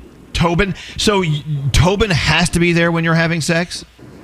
Yeah, he's very attached to me. So anytime, we're in the room and he's there, he can't be anywhere else. He has to be somewhere in the room or on the bed. And we always try to kick him off, and he just has to be there. He knows that you're doing something, and he wants to know, Now, when you say he's attached to you, not during sex, he's physically attached to you. How does that work? No, right. We're just very close, and he's just attached. So usually we kick him off, and then he'll go hide under the bed because he can't be there. So Yeah, I gotcha. So you'd rather him just kind of, Tobin, please, just give us a few minutes, would you please? Exactly. I it's gotcha. kind of creepy when he's looking at us. Oh, it is. I don't know why, but it is. All right, Amanda, you know why? Because we love them and we do humanize them, and that's the problem. Yeah. We think of them as people, and so there's a person watching you. All right, Amanda, you told Tobin we said hi, and there you go. Have a good day, okay? You too. Bye. Goodbye, Jeff on line 3. Hey, Jeff, Jeff. how are you? We're doing well. What's your Hey, how dog's are name? We're doing well. What's your dog's name? The dog's name Ordy, O-R-D-Y. Hey, Ordy. So what did Ordy do while you were having sex with your wife? So in the middle of having sex, the dog has horrible anxiety and took a big old dump in the middle of the floor, and we had no idea. So, of course, we didn't know until later because of the stench and the smell completely ruined the moment. Yeah. Yeah, that's a smell you don't want to smell during sex. No. So after that point, we had to put the dog in the cage. So our moments would not be ruined. I will tell you this. Someone sent us a text, Jeff. They said while he was having sex with his wife, the dog licked his no-go hole. No-go hole. I wonder if that happens. That's not good. We didn't know. It's like all of a sudden you're like, is someone else in the... What the... Come on, Sparky. No. Sparky, no. Oh, that's hilarious. Stop it. That happens. All right. Well, Wait a thank minute. you. What do you mean that happens? Why do you say No, that? I'm saying because you let the dog on the bed. No, you let the dog on the bed, and they're going to start like rooting around. You got to get him out of there. I was going to say. All right, Jeff. No, Thank you very much. much. Have a good day, Jeff. Good day. Tell Ordy we said hi. All right. Do we need to go to Jackie here, or did I just tell Jackie's story? I don't know. Hi, Nate. guys. Good morning. Hi, Jackie. Morning. Nate, pay attention. Nate, Hey, I don't know. Dad. I'm not listening. I don't know. what do you do? Nate, what are you doing? What story you just told? What Okay, story- hi, Jackie. What's going on? Hi, good morning, guys. You help me out every day on my way to school. I love you. Well, something tells me you're about to help us out with whatever story. I am about to help you out. I have to tell you, well, my husband and I have been together like almost 30 years, but when we first got married, I had a house rabbit, okay? And what he does is he would just run around the house. Like, he didn't have a cage, so he was litter trained, right? So he would go into his litter pan when he had to go, right? So we were first married, and, Snowy is running around the house, and we're getting it on. And next thing you know, my husband's like, a whole bunch of curse words, and he jumps out, and I'm like, what the hell is wrong with you? And he's like, yeah, well, your rabbit just bit my ass. And I'm like, oh my God. And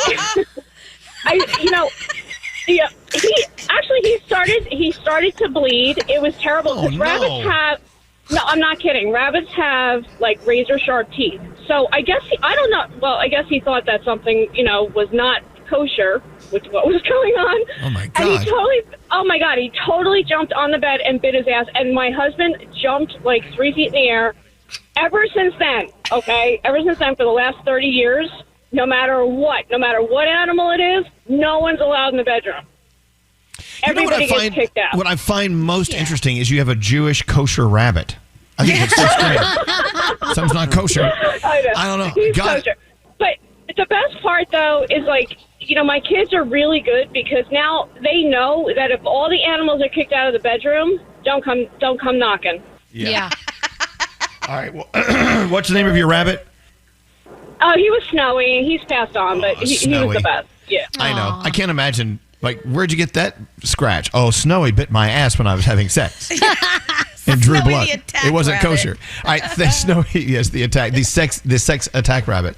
Thank you, Jackie. You have a beautiful welcome, day. guys. And thanks for sharing your story of hope. Yeah, my husband's probably totally mortified right now, but I don't even care. Oh, thank God. All right, have a great day.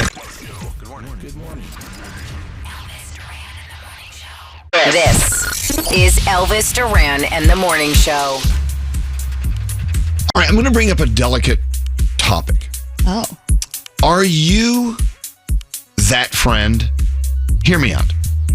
We were at this party last night, a big, huge, wonderful party with lots of people we've known for years and years. I mean, 500 people there, and we're friends with 485 of them. The other 15, who cares? But there was this one person there. I'm not going to say who she is. Known her for years. She's just the most irritating person in the world. She doesn't have a mean bone in her body. Yeah. You know what I'm saying? Yeah. But everything she does just irritates you. Oh. That's awesome. No, it's not awesome. That's the person I want to hang out with. I don't want to get into specifics or details, but just everything she says, everything she does, you're like, oh God, I wish I wasn't anywhere near you right now. But you love her. Yeah. She has good intention. Sounds like love. But I want to look her in the eye and say, hey, do you know that you are that person? Oh. And I'll never do that because I that'd imagine be so she rude. doesn't know that. Yeah. Because if you knew and you keep doing it, then you're just evil. I mean, the good thing of this is Gandhi and I were not there last night, so we know you're not talking about us. Right. So that's Okay. good. Otherwise, Maybe you could be a runner-up. I guess if you're that person, you don't know you're that person. I have a friend who was giving someone a ride home one time, and they thought they had arrived at the destination, pulled up, the woman got out of her car, and it was a grocery store. She said, can you just wait while I go grocery shopping? I know you've given me a ride home, but I got to go to the grocery store. Went grocery shopping, came out, then went to the liquor store next door, then got in like, okay, you can take me home now. What? But not realizing she was being just irritating. How do you not realize at that point? Yeah, how do you not ask? Do you mind if I go grocery shopping? Are you that person? Straight Nate. What? I am not that person. I am far from that person. Oh, we know I you didn't think you are. accuse you of anything. I was going to ask you if you knew anyone who was that kind of person. No, I actually... Maybe I am that person if I can't figure out that person. Okay, I will tell you there are things you do that are sort of that person-ish. Like you'll walk in and you'll look at my hoodie I'm wearing and go, "Oh, you're wearing that today?" Okay, I do that occasionally. I didn't think it was offensive. I was trying to be helpful. Like that one time you were wearing that shirt that just did not go with your pants. See, okay, what he just said and how he said it was that like rude? Yeah, You are that person. Or remember that time your tie, the knot was too big? I'm like, are you wearing that? You are that person. You're an a-hole. He's from California, and like you're a New Yorker. Like if you're gonna insult somebody, it's like in your face and like it's just done. The way he does it with that California thing, it's yeah, you kind know, of yeah, yeah. It's like too much sugar, but you're getting a cavity. Yeah. Hey. So I guess it's safe to say, as I said before, if you are that person, you just don't know you're that person. You're oblivious. Yeah. The same thing that makes you oblivious to the rude things you say. You don't know you're saying rude things or doing rude things. Unless you do them on purpose, but most people hopefully don't do them. Do you know that person? Yes, of course I know that person. Do you know any others? I have two people I'm thinking of right now. Okay, give me you're afraid to give an example because they could be listening. Yes, exactly. I can't. This person always says negative things constantly, but doesn't realize they're saying them. And then later on, I'm like, well, that made me feel bad. And they're like, oh, I didn't mean it like that. Oh. Like, how did you mean it? Yeah. Like, no. What's up, Scary? If you know a person who's that person, you got to tell that person because that person would then actually make an effort to stop being that person. Not always. I get torn. Yeah. One of my very best friends, I love her to death. Every time she comes to see me, so I'll give her a love for coming to see me, she brings nothing with her. So we spend the entire weekend of her being like, do you have moisturizer? Do you have conditioner? Do you have pants I can wear? Do you have this? I'm like, oh my God, did you bring anything? And as a single person. That person. She is. All right. I know another one. There is someone else we know and we love, but every time you go out with her for dinner, she never offers to pay a penny. Oh. She's that person. Ew. Froggy, you know any people that are that I person? do. I have people who, like Gandhi said, they come to your house and they never bring anything, so they always expect you to have it. Or they'll say, oh, I thought I left it here last time. I would just use it again. I'm like, no. What? Also don't. No. Oh my God, all the text messages coming in. Everyone has that kind of person in their life. Of course. But you know what? You can't say anything to them. No. That you just can't. No. It is because typically that person who is just irritating as hell, they're nice. Yeah. Yeah, they're not trying to. Which makes it worse. Right. Because if they're nice, you don't want to like point it out. You don't want to hurt their feelings. And sometimes overly nice is irritating as hell, too. You have to have a little bitchy in you. I hate overly nice. It's terrible. When people are overly nice, I'm like, there's something wrong with you. Get away from me. Elvis, what do you do if it's one of these people is one of your parents? What do you do? What are you saying, Froggy? That's not nice. I'm just saying that. I'm not saying it's me. I'm saying that what if one of these people is one of your parents? Then what do you do? What You what can't did do you, anything. There's nothing you can do. It's your parent. Does You your suck it up. mom always forget her stuff when No, she sleeps? it's not my mom. It's not my mom. Hold on. Hello. Is this Tisha? Yes, it is. Hi, how are you? I'm okay. So, are you that person who lets the irritating friend take advantage of her? Yeah, like all the time, really. You don't say no. So give us an example. Okay, so I had a friend who flew to, I think it was Tennessee, and she had to come back early from her trip. And so instead of flying back into Philadelphia where she left her car, she flew back into Newark, but then I got to go pick up her car from Philly at 3 in the morning. So you had to pick someone up at 3 in the morning at the airport? No, her car. I mean, like, she flew to a different airport, so her car was stuck at the other airport, so I had to go get her car at the airport. How nice of you. And you said yes? That's crazy. So, okay, okay, the positive here is I don't know why. Wait, hold on. I don't know why I said yes. Pull yourself together. The positive here is you're a good friend. Yeah. All right, so you've done nothing wrong. But the fact that your friend asked you to do that, she's irritating. Yes. Do you know what way I can top that? We had a friend years ago where we said, "Hey, fly in anytime." She calls and says, "Hey, I'm coming in on Christmas Day."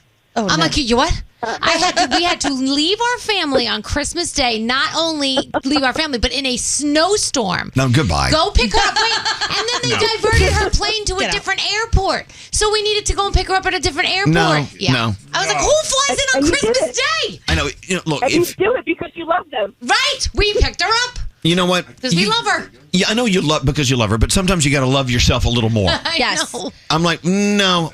I love myself because it's who I am. I know. Aww. I know. You're a good person. Tisha, I love myself. all right, come pick me up at the airport at 3 a.m. I got to go. Oh, God. Which airport? I don't know. See, stop I'll be it. right there. Stop it. Pull yourself together, like I said. Thank you, Tisha. Here's Jacqueline. How you doing, Jacqueline? I'm good. How are you guys? I'm doing okay. So I know you don't want to admit it, but your mom is that irritating friend. I mean, how irritating is she? What has she done? Oh, what has she done? Well, I have 2 beautiful children.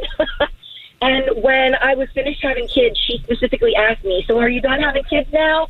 I said, "Yeah, I'm done." And she goes, "Well, then I think it's time for you to start working out." Oh, my God. Oh, my. Go away. Oh, my God. The people who say and do the most irritating things. But like I said before, if they don't know they're doing it, God bless them. It's bad bedside manner. What's that? It's just like bad bedside manner. Yeah, please. Yeah. All right, Jacqueline, good luck with your mom. Sorry about that. Thanks, guys. All right. Remember, Mom? I love you, Mom, to death. You know that? But do you remember when back in the day I couldn't afford like really anything when I first started working here? Mm-hmm. And so we were doing one of our big concerts and I picked something out of my closet and I wore it on the stage. And my mom happened to be at the concert and she says to me after, "Hey, next time I'll give you money so you can get something better to wear on the stage." My heart. Can't you think before you say that? I love you, Mom. Want to hear all the crazy stuff that Gandhi can't talk about on the big show? I recently discovered and I've never been sicker. Sauce on the Side. New episodes every Wednesday. Listen on the iHeartRadio app, Apple Podcasts, or wherever you get your podcasts. I have a restraining order against him. Oh. Elvis Duran in the Morning Show. This is Elvis Duran in the Morning Show. Remember the topic train? That great bit that we've done for years that was my idea? Anyway, I think we should all come up with a topic train topic. But don't tell each other what they are. We'll all learn each other's topic as we start the topic train. Oh, okay. I like this. That's fun. All right. It's dangerous. All right. I have a topic. I'm ready. I'm kind of excited. You guys I'm good. ready? I'm good. Yeah, I'm ready. Yeah. Okay. You have a topic, Scotty? Yes, I do. All right. Yeah, so, Gandhi, your topic's ready to go? Yes. Are we ready? Okay. It's now time for the topic train. Here we go. It's the topic train. He's calling. It's the topic train. It's the topic train. Yeah, why talk about one topic? We can talk about a whole train of topics. It's the topic train. I remember years ago when I came up with this idea. Others have tried to steal it and take it down the hall to their radio station. But they've changed the name. And it fails miserably. Anyway, welcome to the topic train. The good thing about this topic is we don't even know what our list of topics is yet. Right. We're going to surprise each other with our topics. We'll start with you. By the way, with each topic, if it hits a nerve, we want you to call and participate on the topic train. Okay. All right. Gandhi, what is your topic? All right, recently, a couple of my friends have had celebrities try to slide into their DMs and get a little fresh with them. So I want to know from you, which celebrities have hit on you and how? Which celebrities have slid into your DMs to try to hit on you? Yeah, or just hit on you out in the streets. How did it happen? I got stories of that one. Oh, really? See? Okay, so no matter how they do it, celebrities hit on you. We want to hear your story. Wish I had an answer for that. Straight Nate, what is your topic? Okay, so it's titled Stuck in the Sink. Stuck in the Sink. If you ever go to Pornhub, there's an entire category of people being stuck in some sort of household appliance and then having sex. Washing machines, sinks, refrigerators, etc. So my question is, have you ever been stuck in a household appliance and had sex? Wow. Wow, that's a stretch. Okay. Well, it seems to happen a lot on Pornhub. All right. Have you ever been stuck in a household appliance and then you had sex? Yes. Okay.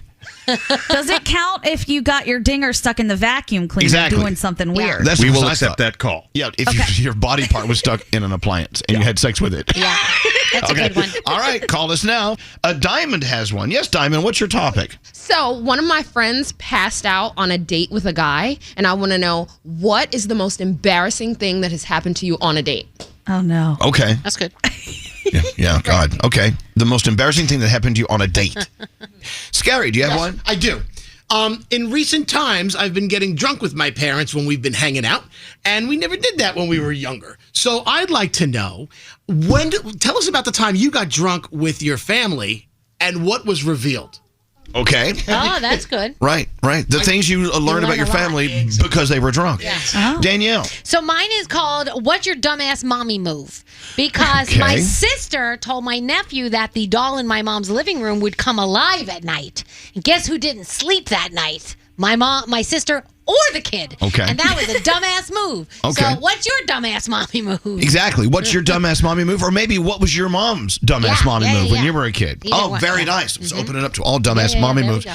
All right, mine is what's the weirdest thing in your junk drawer?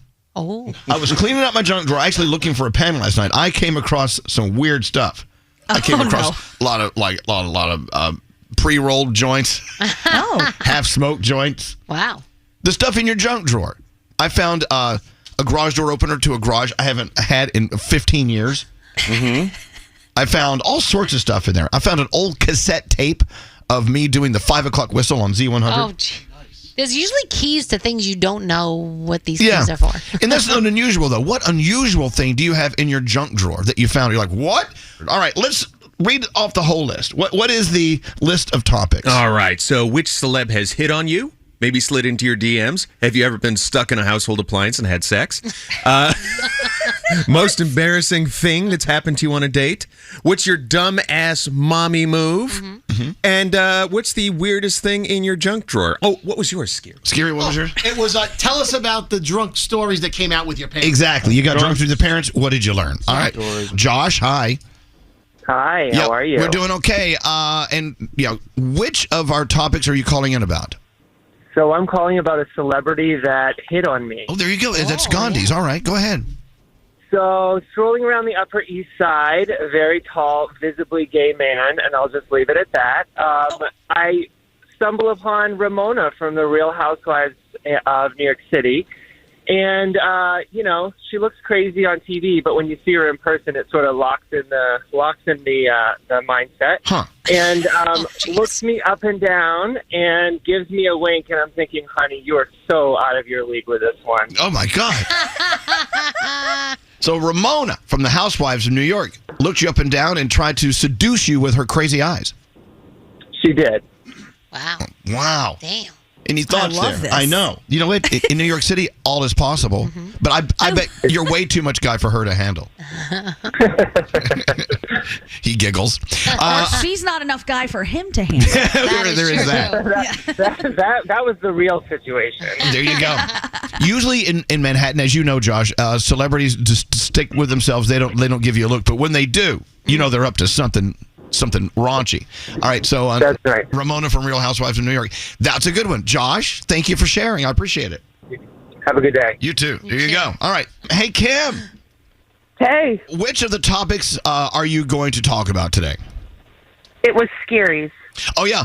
The weird stuff you found out while getting drunk with your family. What happened, Kim? Yes. So I was out one night with my parents. We were drinking. I was about 22, and my mom and dad were arguing about how I got named, and my dad kind of let it loose that he had an affair with an Asian girl, and that's why my name is Kim. Oh. So he had an affair with an Asian girl whose name was Kim. No. And how did your mother respond to this? She just kept drinking.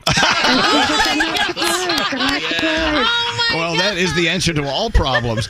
All right there, Kim. Now, how does it make you feel knowing you were named after someone your dad had an affair with?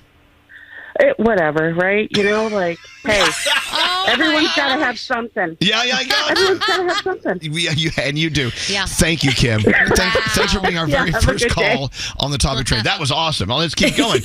Let's go talk to Megan. Hey, Megan, which topic are you calling about?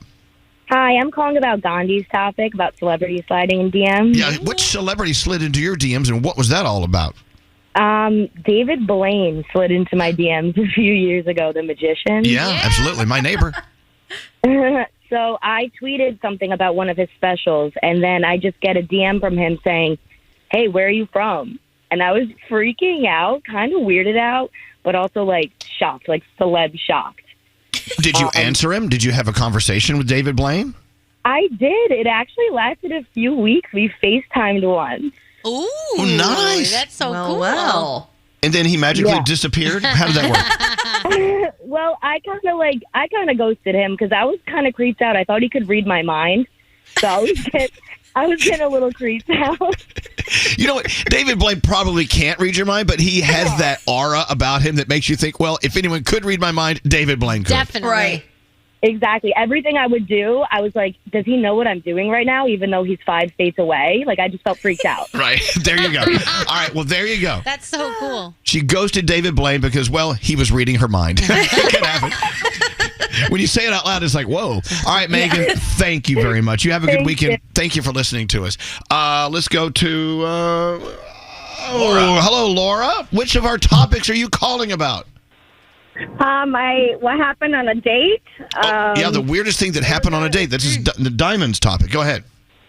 Yes. I went on a blind date with this really nice guy, and I came home to my ex serenading me in my front lawn, in my building, in the rain. It was so embarrassing. So your date got to watch your ex singing to you in the rain. So I guess you never went on another date with that guy. Actually, I did. He was so taken aback that somebody would go through that much trouble, and we worked together for 2.5 years. So I think that's a good thing. Okay. So, I dodged a bullet because my ex ended up with 9 kids. Oh, my God. This is crazy. I dodged a bullet. Look, it all worked out, though. So, okay, what happened? 2.5 years dating the guy you were on a date with, and then now you're doing what? Now I'm married to a woman. Okay, there you go. Wow. Oh, my God. All the chapters in your book are pretty juicy. I like that. All right, Laura. Thanks for listening. See, you think a little simple thing happens on a date? No, it wasn't simple at all. Wow. We're finding out all sorts of stuff. Let's go to Aaron. Hello, Aaron. Hello. Hello. How are you guys? We're doing very well. Now, which of the topics are you calling about? I'm calling about scary things you found out when you were drunk with your family. Yeah, I think we all discovered some things about our families we wish we hadn't. But what happened to you? Yeah. I don't know if this one counts, but I found out my sister had sex with my stepbrother in the room next to my mom and her husband, and it was very loud and aggressive, and nobody knows that we all know. We don't know how to do it. The loud, aggressive stepbrother sex next to mom and dad's room. Wow. Yeah. What happened to that? Was that the end of that story? Well, I mean, no, my sister had sex with him, and then my sister doesn't know that we know. He doesn't know that we know, and, we don't know what to do about it. But it took a family getting drunk for it all to surface, right? It did, yeah. There you so go. My mom confided in me, and it was over. And then, had she been sober, had she admitted to this to you? Probably not. No. No, exactly. Not. Wow. Alcohol is the devil's nectar. All right. Excellent. Thank you, Aaron. Good luck with your family. Oof. We had a wild one come through on the text messages. I'm going to try to find it. Hold on. Hello, Amy. Hi. There you go. So a celebrity or a quasi-celebrity slipped into your DMs. Who was that? Yeah, I'm going with the celebrity. Scary. Oh, Scary. Okay. Hold on. I can't hear. Okay. Let's go ahead and let's open this up. Go ahead, Amy. What happened in the DMs? What was he trying to accomplish? It was back in the 90s. It had to be the late 90s. There was a meat market. Remember when you did those? Absolutely. Yeah. We were at that. I got to talking to him, and then we exchanged info on our AOL Instant Messenger, and we were talking for a little bit. There you go. Now, was he a gentleman, or did he get a little freaky deaky? No, absolutely a gentleman. Absolutely, and nothing ever came of it. We just DM'd on AOL. There, AOL. So much love sprouted from AOL. I think my favorite part of the call is you were on AOL Messenger. All right, Amy, thank you. It's nice to know our Scary is a gentleman. Thank you for listening to us. Hello, Paula. Hello. Oh, someone finally chose my topic. What's the weirdest thing you have in your junk drawer? Okay, I have this little coffin box with Captain Spaulding on it, and I keep all my kids' lost teeth inside. Oh, so it's a dead tooth box. That's not so crazy. I mean, it's a way to remember the tooth. Yeah, my kids even know that the tooth fairy leaves the tooth, so mommy can have it for her tooth box. Oh, there you go. That's very nice of the tooth fairy. I know. At least you're not collecting like people's bones and things. Right. I mean that's as close as you get. My kids. There you go. She's gonna make a set of dentures one day. You could. Those are nice teeth you out have. of it one day. Exactly. Those are nice teeth you got. Well, those are my kids. Oh, okay. All right. Thank you very much. Not bad. Not awful. No. Let's see. Dun, dun, dun, dun, dun, dun. Hello, Runa. Hi, Elvis. Runa, which topic are you calling about on the topic train? So worst thing on a date. Oh, yeah. What happened? Mm-hmm. So I had one too many glasses of wine, and I threw up on my date in the restaurant, right in the seat. And it was the winter time, so he had to take all his clothes off and walk outside with just long johns and a T-shirt. Oh, no. Oh, my gosh. Now, did you ever date him again? I'm married to him. Oh, there you go. The couple that vomits on each other stays together. Yeah, it worked out. Is that the rule? See, that's not bad. I would think we all have vomit on date stories. Gandhi told us hers. Yes. I mean, I basically did the same thing. We were hanging out, having a great time, had a little bit too much to drink, but we were making out. And in the middle of us making out, I just sort of leaned over to the right and puked. And he laughed and he was like, well, we are done making out. Yeah. I was on the beach in Galveston, and there's this guy we were all hanging out with, and we were drinking way too much in the sun. And I was like, tonight. I was so excited. And then me on the sand.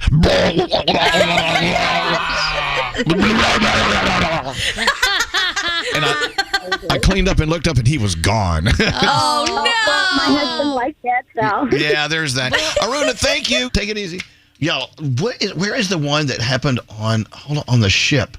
I love that text. Oh, the Norwegian one. Yeah, oh my God. They were, okay. My family got drunk together at dinner on Norwegian Breakaway. You know, people love having fun on Norwegian cruises. Yeah. We were ripping on my brother's ex-boyfriend because he sucked. And my brother let the cat out of the bag. He was giggling that his ex was uncircumcised. We were all surprised since that was different for all of us. None of us had been with someone uncircumcised. Then we were all laughing. And then someone said, well, your grandfather was uncircumcised too, said Grandma. Oh. And then Mom looked up and said, well, your dad was as well. So our whole family was talking about who in the family was uncircumcised. Oh, my God. Dear God. The magic of things that happen on Norwegian ships. I don't know. All right. There's that. What was the weirdest dumbass move your mother ever pulled on you, Danielle? Oh my gosh, when she used to pretend like she ran away from home. And what? My dad would come home. He goes, where's Mom? I go, oh, I don't know. She ran away from home. I drove her out. And so where was she? At the neighbor's house. And my dad would say, just go to the neighbor's house. You know that's where she is.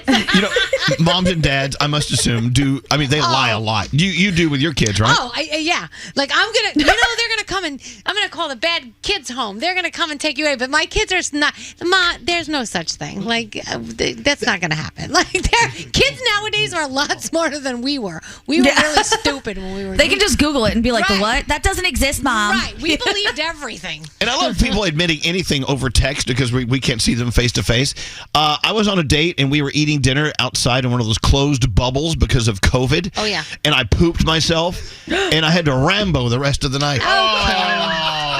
Okay. What does that mean, Rambo, the rest of the night? You have to Is that commando? Right? You have to go to the bathroom, get rid of your underwear, and come back to the COVID bubble for the rest of your dinner. That's so disgusting. Oh my gosh. Oh my gosh. God. I love our jobs. These are great. Do you really? Yes. This is so stupid. I do too.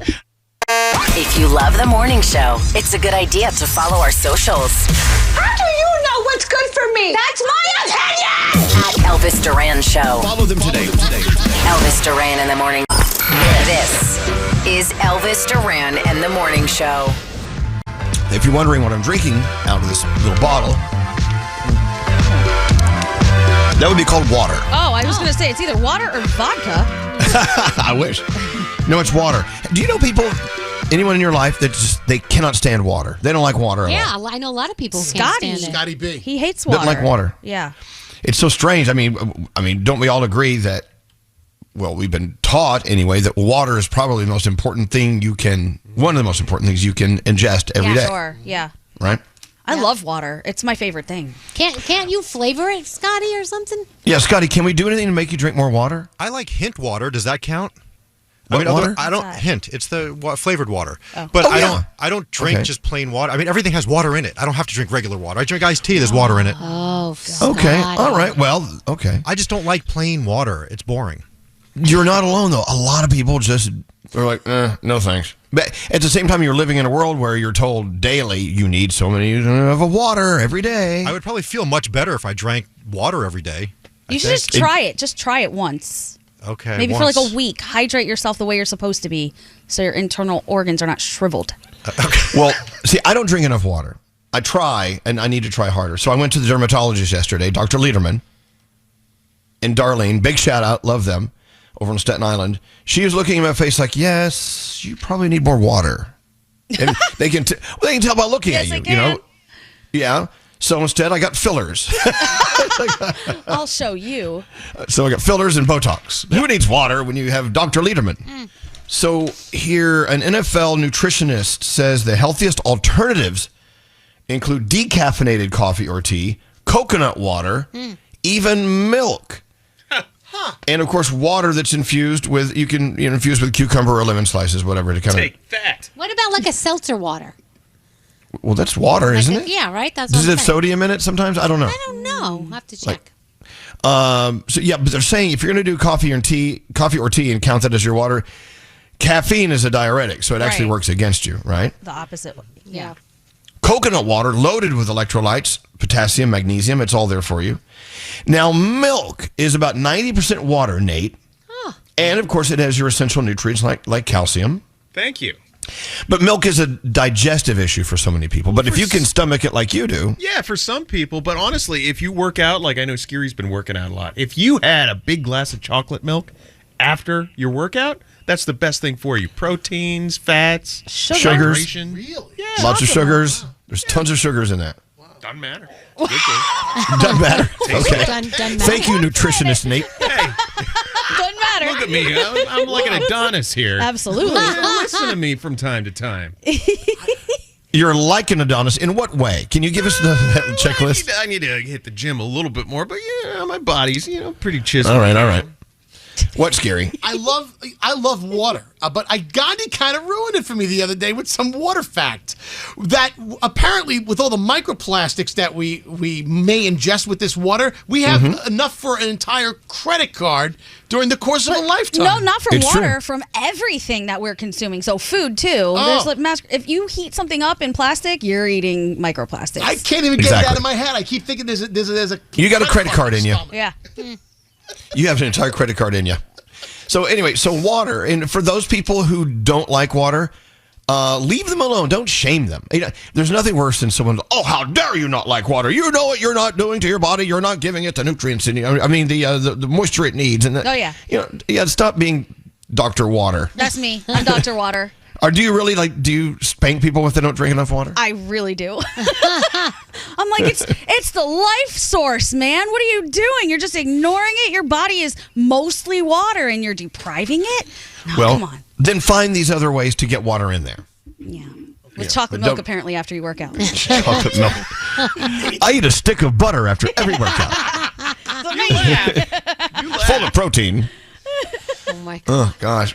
Good morning. Elvis Duran Dear God, what's this woman doing?